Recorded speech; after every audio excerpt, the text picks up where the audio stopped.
In this lecture on sociology and especially on social research,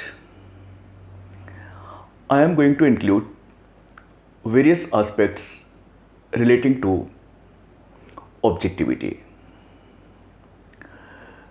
Though I have delivered separate lectures on each of these aspects, again in this lecture I am going to include all of them, and I'll try to discuss in very short each of them so that we can keep them in mind and we can realize the importance and significance of objectivity. The aspects that I am going to cover up in this lecture include meaning of objectivity, definitions of objectivity, need of objectivity in social research, problems of objectivity in social research, and then how to bring and ensure objectivity to social research. समाजशास्त्र के इस व्याख्यान में जो प्रमुखतः है सामाजिक अनुसंधान पर है, मैं वस्तुपरकता के विभिन्न पहलुओं को एक साथ समाहित करने की कोशिश कर रहा हूँ। इस व्याख्यान में जिन पहलुओं को मैंने सम्मिलित किया है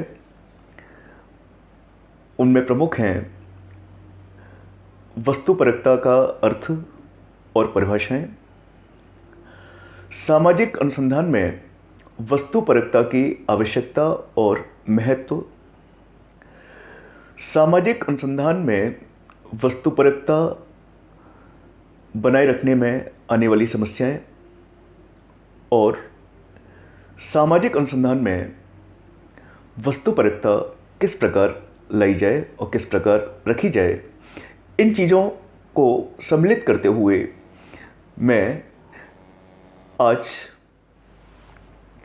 इस व्याख्यान को आगे बढ़ाता हूँ।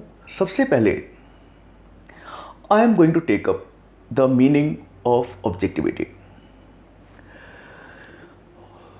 Generally speaking, objectivity is the regulative ideal that guides all inquiry, which is largely a measure directed at how researchers undertake and carry out their research, in that it requires them to be precise, unbiased, open, honest, receptive to criticism, and so on.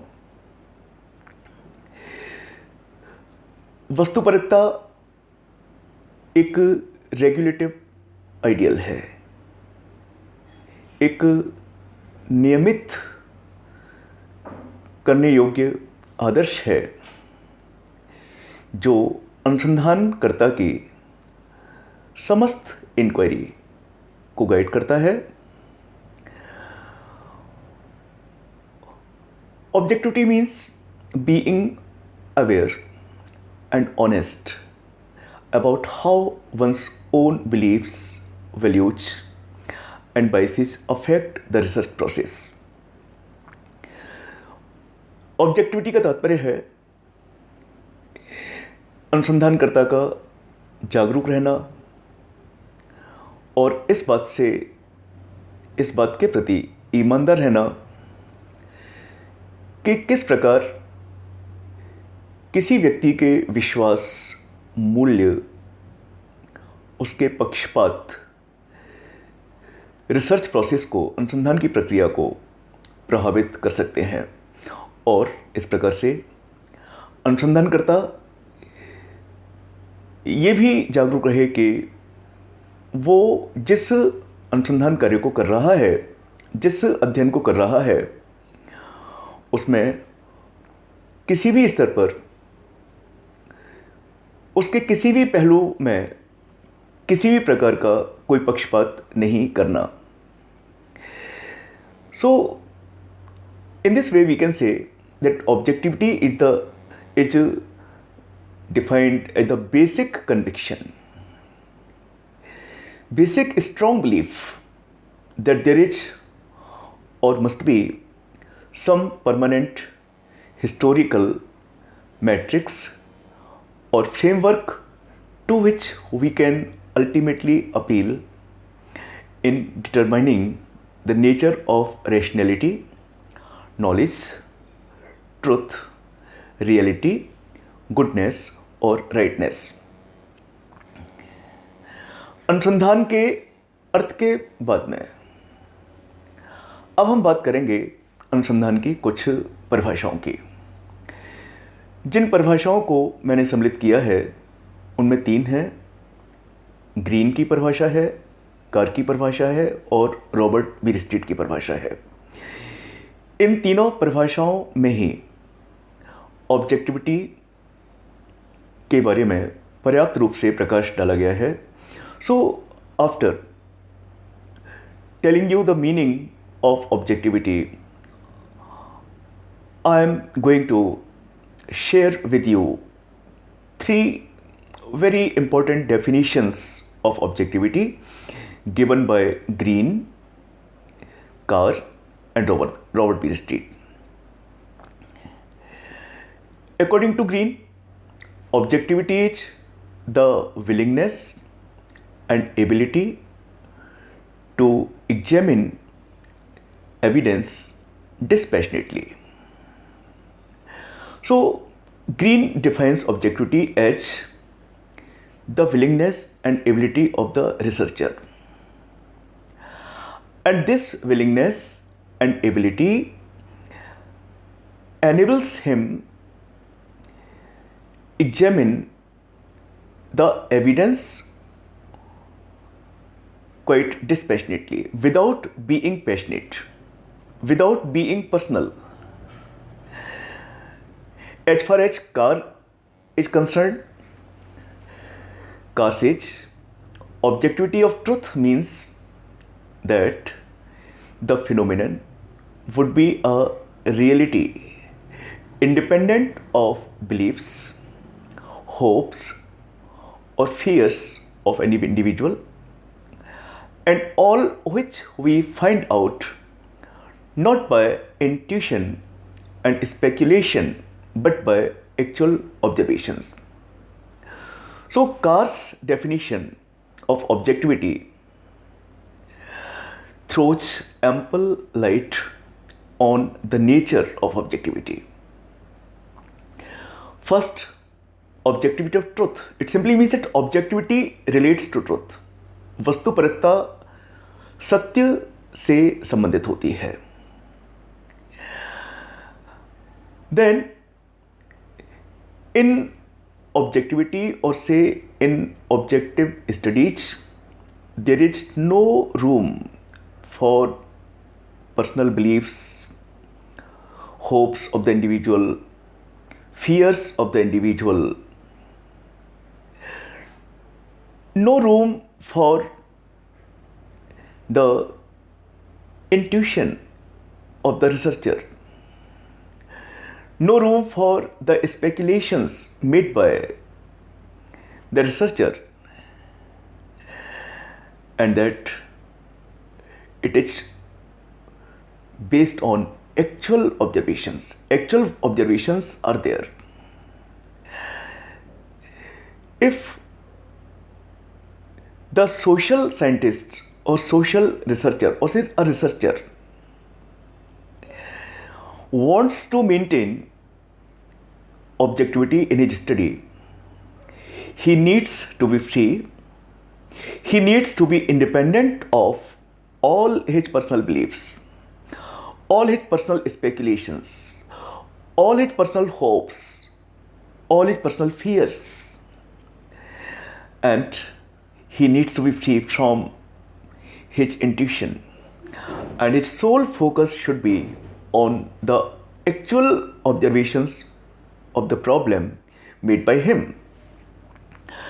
Now, let us see what Robert Bierstein says.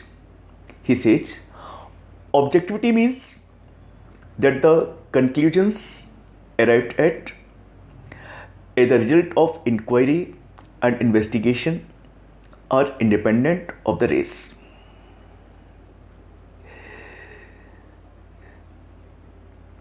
Conclusions are free from color, free from creeds, free from the personal occupation, nationality, religion, moral preferences, political predisposition of the researcher. So, Robert Bierstein also suggests, teaches through his words, that the conclusions of research that are drawn by the researcher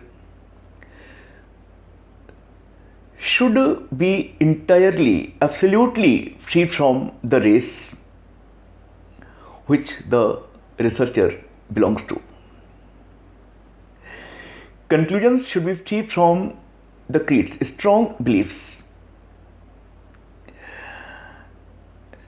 and the researcher should live over his own occupation, his own nationality, his own religion, etc. If he really wants to make his study objective. Simply speaking, if the research is objective, it must be independent of any subjective element. It must be free from personal desires, independent of personal desires that there may be in the mind, in the heart of the researcher.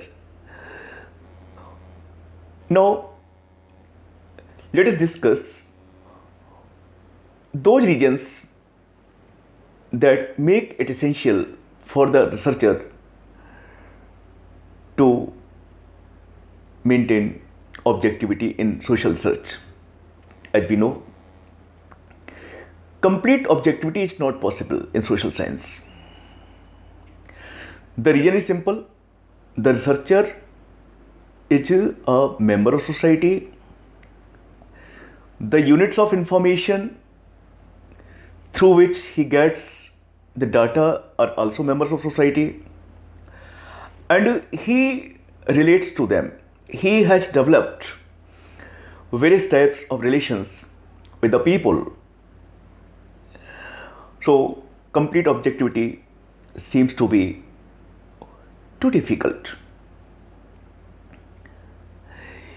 Aiming at it or attaining as much of it as reasonably possible is a necessary condition for the conduct of all scientific inquiry. However, जैसा हम जानते हैं कि सामाजिक विज्ञान में, सामाजिक अनुसंधान में, सामाजिक अध्ययनों में, समाजशास्त्रीय अध्ययनों में पूर्ण वस्तुपरकता बहुत मुश्किल है। इसका सीधा सा तात्पर्य है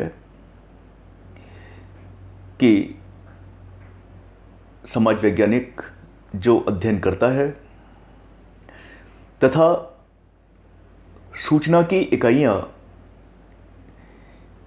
जिनके साथ अंतःक्रिया करके, जिनका साक्षात्कार लेकर अनुसंधान करता, तथ्य संकलित करता है, उन तथ्यों के आधार पर निष्कर्ष निकलता है, वे लोग भी समाज के सदस्य हैं।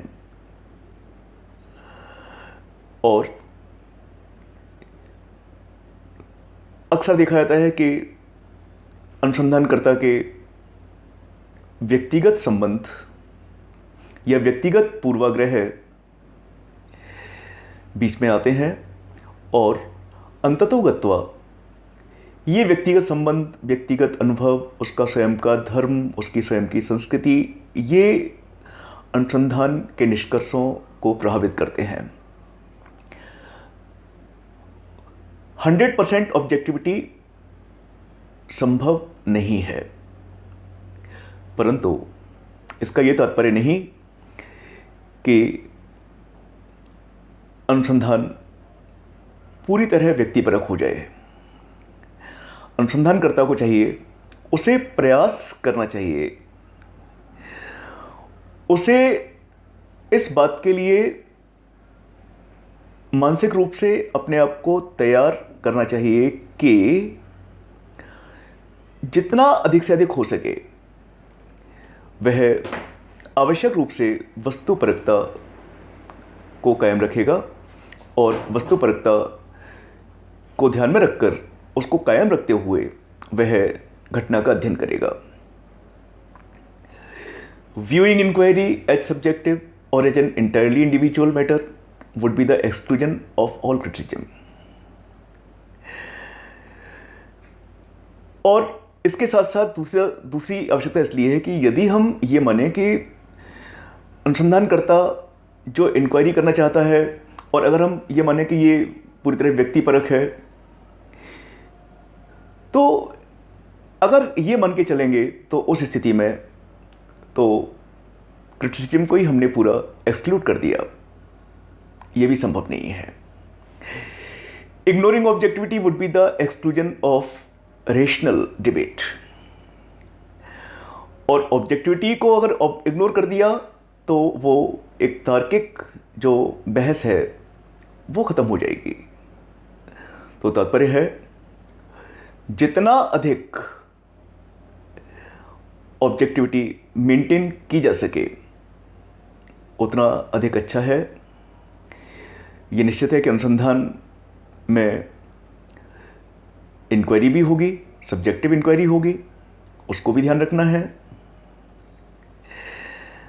ऑब्जेक्टिविटी को इग्नोर नहीं किया जा सकता, क्योंकि ऑब्जेक्टिविटी रिसर्च की आत्मा होती है, अनुसंधान की आत्मा होती है। तो ये सब अनुसंधानकर्ता की विल पावर, उसकी इच्छा शक्ति, उसके संकल्प पर निर्भर करता है कि वो अपने अध्ययन को कितना अधिक वस्तुपरक बना सकता है। बस यही ध्यान रखना है हमको कि अध्ययन अधिक से अधिक वस्तुपरक हो, व्यक्तिपरकता उसमें ना के बराबर हो, कम से कम हो। ये सच है कि पूर्णतः वस्तुपरकता संभव नहीं है, और ना पूरी तरह से व्यक्तिपरकता को हटाना, उसको एक्सक्लूड करना भी संभव नहीं है। लेकिन इसके बावजूद भी वस्तुपरकता पर फोकस करते हुए, उसको टारगेट के रूप में लेते हुए कि वस्तुपरक अध्ययन बनाना है, व्यक्तिपरकता से या व्यक्तिनिष्ठता से ऊपर उठकर अनुसंधानकर्ता को रहते हुए अध्ययन करना चाहिए।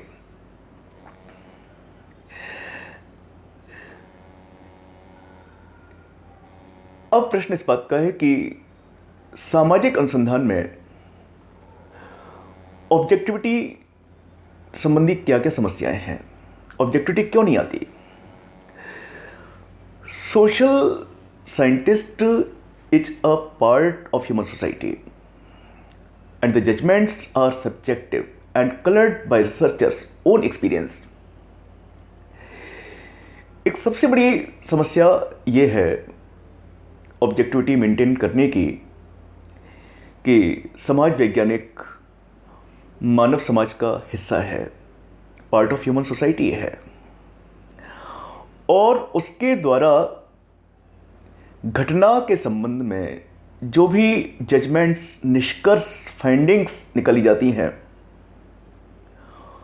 वो सब्जेक्टिव होती हैं, क्योंकि उन फाइंडिंग्स के साथ अनुसंधानकर्ता के स्वयं के अनुभव भी जुड़े रहते हैं। अनुभव के आधार पर फाइंडिंग्स निकलता है। एक ये बहुत बड़ी समस्या है। Second, the subject matter of social science research is too complex.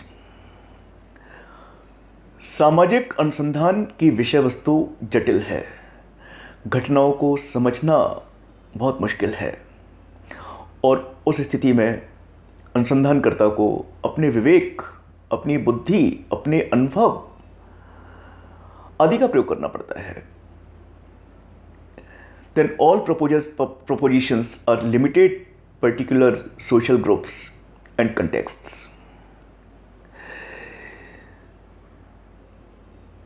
Objectivity is a major issue in social science research. और जिन लोगों का अध्ययन किया जाता है वो लोग या सूचनादाता या सूचना की इकाइयाँ एक सीमित विशेष समूह तक सीमित होती हैं, समूहों तक सीमित होती हैं. तो ऐसी स्थिति में जब अनुसंधानकर्ता स्वयं पार्ट ऑफ ह्यूमन सोसाइटी है, सूचनादाता कुछ निश्चित समूहों तक सीमित है, तो उनके साथ मिक्सअप होते समय, उनके साथ अंतःक्रिया करते समय, उनसे तथ्य संकलन करते समय कहीं ना कहीं व्यक्तिपरकता, व्यक्तिनिष्ठता आ जाती है. Then all members of the society have different values and social researcher will unconsciously influenced by their values. समाज के सभी सदस्यों के अपने अपने अलग अलग मूल्य होते हैं, चाहे वो धार्मिक मूल्य हो, सांस्कृतिक मूल्य हो, पारिवारिक मूल्य हो, सबके अलग अलग मूल्य होते हैं. और अनकॉन्शियसली उसे पता भी नहीं रहता अनुसंधानकर्ता को वो कहीं प्रभावित हो रहा है, लेकिन इसके बावजूद भी वो लोगों के उन मूल्यों से प्रभावित होता है. और जब वो अनुसंधान कार्य हेतु आगे बढ़ता है तो ये दूसरे लोगों के जो मूल्य हैं, विविध प्रकार के मूल्य हैं, उनका प्रभाव उसके मस्तिष्क में रहता है और वो अध्ययन करता रहता है. Then social scientist fails to achieve objectivity because the respondents are human beings having certain human problems such as refusal of respondents, improper understanding, reluctance. जिन लोगों का अध्ययन किया रहा है वो भी समाज के सदस्य हैं, उनकी अपनी कुछ समस्याएं हैं. जैसे अनुसंधानकर्ता किसी विशेष अवसर पर, विशेष समय पर उनके पास जाता है इस उम्मीद में कि उसे उसके रिस्पोंडेंट्स, उसकी सूचना की इकाइयाँ उपलब्ध मिलेंगी और घटना के बारे में वो उनसे तथ्यों का संकलन कर लेगा. लेकिन कई बार देखा जाता है कि वो इकाइयाँ किसी भी प्रकार की सूचना देने से या बात करने से, साक्षात्कार देने से बिल्कुल मना कर देती हैं, रिफ्यूज कर देती हैं. बहुत बड़ी समस्या है ये. वो अनुसंधानकर्ता के उद्देश्यों को नहीं समझ पाते. अगली समस्या, वो रिलक्टेंट होते हैं, अनिच्छुक होते हैं. अनुसंधानकर्ता एक बहुत उत्साह के साथ होपफुली उनके पास जाता है, उनसे बात करता है, परंतु जो यूनिट्स ऑफ इंफॉर्मेशन है वो रिलक्टेंट होती हैं, अनिच्छुक होती हैं. उनका मन नहीं, वो प्रश्न पूछता है, वो उसके प्रश्नों का सही जवाब नहीं देते. तो ये वो समस्याएं हैं जो इस तथ्य की पुष्टि करती हैं कि सामाजिक अनुसंधान में वस्तुपरकता को बनाए रखना बहुत मुश्किल है. अब हम उन कारकों की बात करेंगे जो सामाजिक अनुसंधान में ऑब्जेक्टिविटी को प्रभावित करते हैं। पहला कारक है पर्सनल प्रेजुडिसेज ऑफ द रिसर्चर, अनुसंधानकर्ता के व्यक्तिगत पूर्वाग्रह है। और ये पूर्वाग्रह उसके अंदर उसके स्वार्थ, अति महत्वाकांक्षा, मित्रता, संबंध, जाति, समुदाय, वर्ग, धर्म, लोकेशन, राष्ट्रवाद, भाषा, पॉलिटिकल एफिनिटी, प्रोफेशन, अवसरवाद, sexual bias, business careerism, group bias, temperament bias, power bias, personal bias, pessimism, optimism, fanaticism and militancy. इन चीजों से प्रभावित होकर अनुसंधानकर्ता लोगों के प्रति, कुछ लोगों के प्रति पूर्वाग्रह अपने अंदर उत्पन्न कर लेता है। और जब इन पूर्वाग्रहों से वो मुक्त नहीं हो पाता और इनके साथ ही अगर अध्ययन करता है तो निश्चित रूप से इसका सीधा सा प्रभाव अनुसंधान के परिणामों पर पड़ता है। दूसरा कारक है value judgment of the researcher. Researcher दूसरे लोगों के मूल्यों के बारे में क्या निर्णय ले रहा है। So it includes value related problems that arise from the social context with in which research occurs. लोगों के मूल्य अलग अलग हैं, अनुसंधानकर्ता उनसे प्रभावित है कहीं ना कहीं, लेकिन अध्ययन करना है उसको, तो ये भी एक वो कारक है जो वस्तुपरकता को प्रभावित करता है। Ethical dilemma that lies in his relationship with sponsors, relation with source data, relation with research subject, etc. उसे क्या करना चाहिए, क्या नहीं करना चाहिए, तो ये भी इसके लिए जिम्मेदार है। ये भी बहुत बड़ा कारक है। और अगला कारक है कॉम्प्लेक्सिटी ऑफ सोशल फिनोमिना। अब इस बात की बात करेंगे कि हम ऑब्जेक्टिविटी कैसे ला सकते हैं अनुसंधान में। ऑब्जेक्टिविटी लाने का पहला तरीका यही है कि सोशल साइंटिस्ट व्हाट इज का अध्ययन करे, अर्थात घटना का वास्तविक अध्ययन करे।